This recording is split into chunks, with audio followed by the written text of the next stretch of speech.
পুরীর পরেই মাহেশের এই রথ দ্বিতীয়তম স্থানে রয়েছে।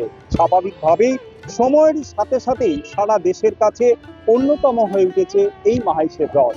তাই 630 বছরে পদার্পণ করা এই রথের ঐতিহ্য সময়ের সাথে সাথেই জনপ্রিয়তা বাড়ছে। ঠিক তেমন ভাবেই যে একদিকে মন্দির, ঠিক তেমন ভাবেই রথেরও কিন্তু ঐতিহ্য বাড়ছে।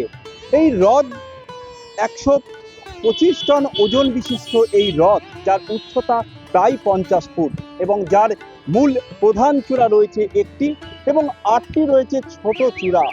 এবং স্বাভাবিকভাবেই এই 125 টন ওজন বিশিষ্ট এই রথের রয়েছে 12টি চাকা।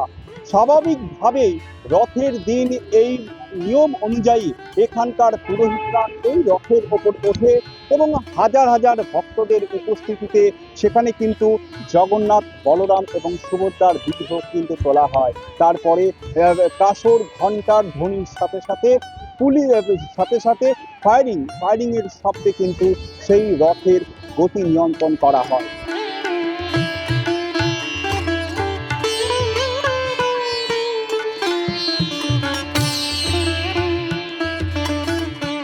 এটা মাহেশের প্রাচীন সেই জগন্নাথ মন্দির।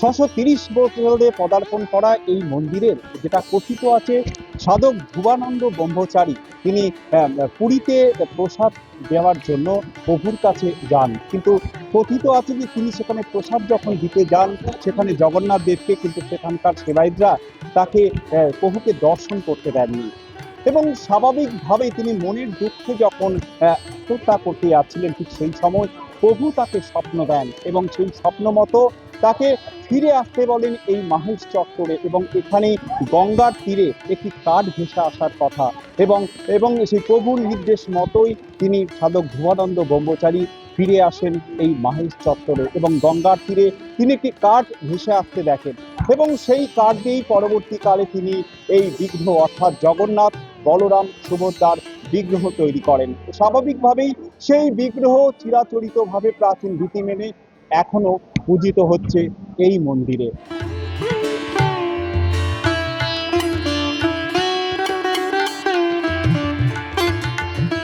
প্রাচীন এই মন্দিরের মাহাত্ম্য সময়ের সাথে সাথে সারা দেশের কাছে অন্যতম হয়ে উঠেছে। তাই রথযাত্রার উৎসবে সারা দেশের বিভিন্ন প্রান্ত থেকে হাজার হাজার ভক্ত এই মন্দিরে এসে ভিড় করে। তাদের ভগবানের কাছে একটাই প্রার্থনা, সকলকে ভালো রাখো। ভালো লাগছে, মনটা যেন ওখানে থাকলে মানে ভরে যাচ্ছে, এত ভালো লাগছে, মানে বলে বোঝাবার নয়, এত সুন্দর, এত ভালো জায়গা। পৃথিবীর মধ্যে প্রাচীন বিগ্রহ হচ্ছে মাহেশের যে বিগ্রহ, সেটা অনেকেই হয়তো জানেন না। তো সবাইকে অনুরোধ করবো, পবিত্র রথের দড়িতে এসে টান দিন, পুণ্য অর্জন করুন। মাহেশের জগন্নাথ দেবের ঐতিহ্যটা বলে বোঝানো যাবে না। তিনি সকলের দেব, সকলের ভালো করুক, এটাই আমি চাইবো। তবে এইটুকু বলবো, ঠাকুরের কাছে আমার একটাই মানে প্রার্থনা, দ্বেষ, হিংসা সব ভুলে গিয়ে ঠাকুর যাতে সকলের মঙ্গল করে। এবং স্বাভাবিকভাবেই সেই রথযাত্রার উৎসব সুষ্ঠুভাবে সম্পন্ন করতে তৎপর মন্দির কর্তৃপক্ষ। এই রথের দিন সকাল থেকেই বহু ভক্তের ঢল নামে, লক্ষ লক্ষ ভক্ত বলে যে মাহেশের রথ, ওরে বাবা, এত লক্ষ লক্ষ ভক্ত। কিন্তু আমাদের পুলিশ প্রশাসন যথেষ্টভাবে সজাগ আছে, আমাদের বর্তমান সনাতনী সরকার যথেষ্টভাবে সহায়তা করছেন, যথেষ্টভাবে সজাগ আছেন যাতে এই মাহেশের সুষ্ঠুভাবে নির্বিঘ্নে যাতে রথযাত্রা সুষ্ঠুভাবে। হুগলি শ্রীরামপুরের মাহেশ থেকে ক্যামেরায় শুভাশিস প্রামাণিকের সাথে তাপস লাহা, নিউজ টাইম।